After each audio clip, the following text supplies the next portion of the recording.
Адахан Кимсанбаевичти жаштар агай деп атайбыз. Анткени Мадумаровду мамлекеттик ишмер же бир гана саясатчы катары эмес, Айтматов өзүнүн чыгармасында ачып берген биринчи мугалим Дүйшөндүн образында көрөбүз. Агайдын кезектеги Москвадагы сапарында жаштардын суранычы боюнча биз менен бирге Экинчи дүйнөлүк согуштун жеңиш музейине барды. Алгач профессионалдуу гид менен биргеликте агайга музейди тааныштыруу максатында элек.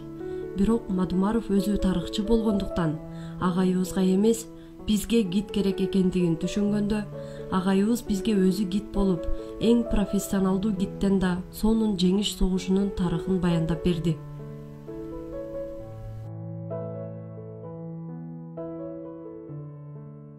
Ушел герой. Он герой получил в 44 году. Был капитаном, командиром разведроты. Ушел. И был каза болду, 80 канчанчы жылы каза болду. То есть он еще после войны еще жил? Не, получается, живых тоже здесь? Все, которые принимали участие. Которые известны. И анан экинчи эмнеси Жакыпов, Осмон Жакыпов. Мүмкүн Д деп жазылышы мүмкүн. Смотри, ушунчалык адилеттүүлүк болгон генерал Лисмус согушту жеңген киши бир эле жолку Советтер Союзунун баатыры. Экинчиси социалисттик эмгектин баатыры. Маршалга Жуковго Моңдон 4-төөнү берген. Төртөө. Бул деген улуулук, адилеттүүлүк. Ошон үчүн парадты дагы единственный 4-жды герой. Да, единственный человек, да. Это Жуков. Вот ошону жанагы жеңиштин маршал победы деген эмнени берген да. Ошон үчүн парадты сен кабыл ал деген. Бизде ошону элестетүү мүмкүнбү? Мен деп чыкмак да, мен. Мен анан кийин менден кийин дагы мен депчи. Чейрек кылымдан бери Кыргызстандагы эң популярдуу саясатчы ким деген суроо берсек, жаштардын да улуу муундун да арасында Адахан Мадумаров деп аташат. Мадумаровду жакындан тааныбаган инсандар жан дүйнөсүн эч кимге ачпаган сүрдүү киши деп айтышат. Мен болсо агайдын жан дүйнөсүн, студенттик доорун, саясатка таштаган алгачкы кадамдарын сурап, элге жеткирүүнү максат кылып келген элем. Көптөн күткөн тилегим орундалып, агай менен маегибиз Тver шаарына болгон сапардан башталды. Адаттагыдай эле Тver шаарында Мадумаровдун колдоочулары топтолуп, анын студенттик учурдагы шаарчасында бизди күтүп турушту. Мен болсо көпчүлүккө кызыктуу болгон суроолорго жооп алганга аракет кылдым. Алгач агайдын студенттик доорундагы кызыктуу окуяларын айтып берүүсүн сурандым. Агай бизге студенттик шаарчасын тааныштырганча, 3 баланын энеси өмүрлүк жубайы менен таанышкандыгы менен баштады. Жүрөктү аябай дүкүлдөткөн жерлерден бири мына ошо кинотеатр Звезда. Биз Агилаш экөөбүз аябай көп келчүбүз. Неме? Келинчегим. Анда келинчек эмес. Чудово. Ошо. Эч эсимден кетпейт. Ушул жерге кирип алып бир зеленый луч дегенби бир киного кирип алып, эмне жөнүндө болгон эч эмне кылган эмес, түшүнгөн эмеспиз. Шын чыгып алып кино эмне жөнүндө деп таң калганбыз. Мына ушул кинотеатр Звезда. Горький библиотека азыр көрөбүз. Трамвай кетет элек, трамвай. Биз жана университеттен чыктым го. Ошол жерден остановка бар, остановкага чыгып, троллейбуска, трамвайга отурсам, алдында кызыл плащ кийген, чачы кара. Чачы кара кыздарды көрүш мүмкүн эмес эле. Азыр эми Бишкектин бир району болуп кетти Москва. Кезде чачы кара көрүп калыш бул өзүнчө бир чоң нерсе. Мен артынан чыктым, ал алдында отурат, бетин көргөн жокмун. Ошол бойдон барсак спортивный переулоктон түштү. Мен да түштүм. Мен алдында кетип бардат. Азыркыдай болуп ойсокеленбейсиң да ал кезде. Тартынасың, артынан бара бердим, барсам, биздин жатаканага кирип кетти. Кайсы кабатка киргенин билбейм. Туран деген жигит бар эле. Филология факультетинде окуйт эле. Кирдим дагы Туран. Ушундай 9 кабат жатакана элестетсең, тап дедим.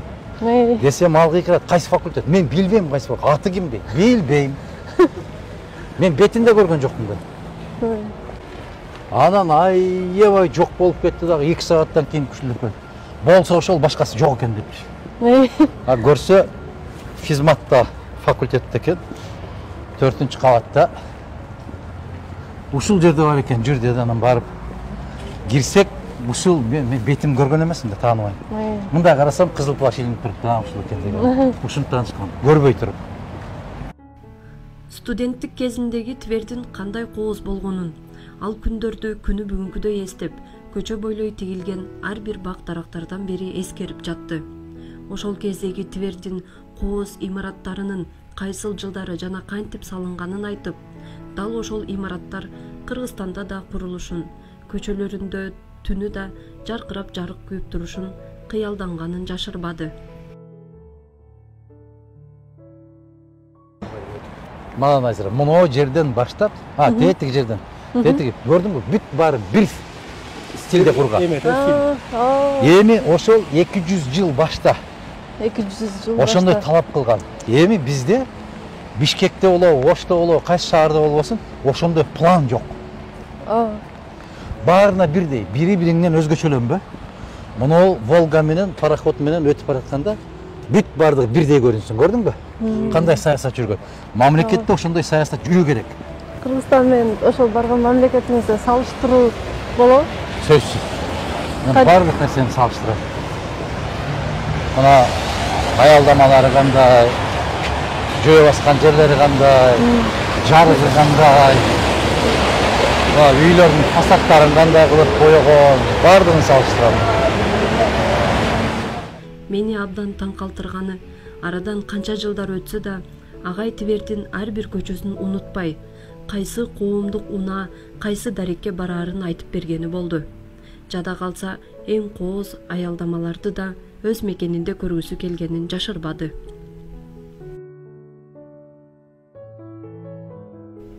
Адахан агайдын бардык эскерүүлөрүнөн мени эң таасирленткени анын жаштайынан ыр жазганы болду. Студенттик жатакананын балконунда чапан жамынкан жаш жигит ата журтун сагынып, шамалга да өз мекенине ала кет деп жалынган жалындуу ырсаптары мени гана эмес, элим деген ар бир мамлекетчил инсанды таасирлентпей койбойт. Көптү көрдүм, сендей жерди көрбөдүм, көпкө көндүм, бөтөн элге көнбөдүм. Комузумдун күүсүн күндө сагынып, кайтып сага ата журтум жөнөдүм дедим. Шаркыраган суунун үнүн сагындым, шаң кызыл учкан бүркүт сымал калкындым. Шаңтылдаган күлкүсүнө элимдин шамалга да алып кет деп жалындым деп жазгандарым ошол жерде 8-кабатта турбайбы балкон. Ошол жерде туруп жазылган. Керемет.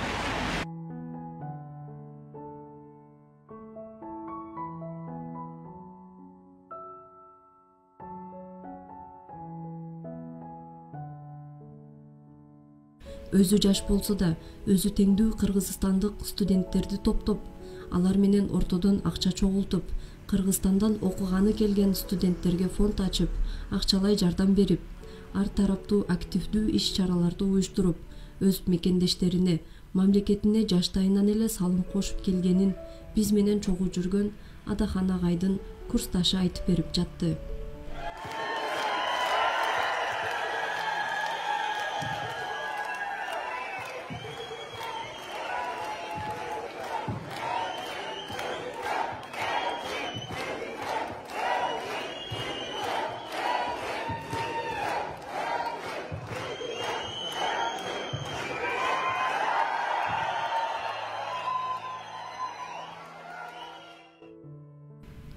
Өз өлкөсүн, мамлекетин катуу сагынган саясатчы барбы? Анын баскан турганы кандай? Ал акчаны эмес, билимди, бизнести эмес, китепти, бийликти эмес, элди таңдаган саясатчы ким деген суроого ал Мадумаров деп жооп берер элем.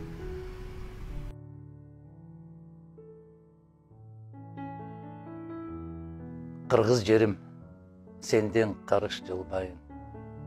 Кыргыз элим, сенден такыр чыкпайын. Кандай жашап, кандай өмүр сүрсөм да, кандай иштер эмне жумуш кылбайын. Бул баягы жашоодогу рахат эмнеден турат, байлык деген эмне, баалуулук деген эмне дегенден улам жакпасам төбөлдөргө өкүнбөймүн. Укпаса угузам деп өкүрбөймүн. Бир азда адамдыгым түшүнчү деп дүйнөсү жардылардан өтүнбөймүн. Жараткан мейли бербе байлыгыңды, көтөрөм бу жалганда жардылыкты, суранам бир өзүңдөн көз жумулуп, кеткиче таза сакта ыйманымды.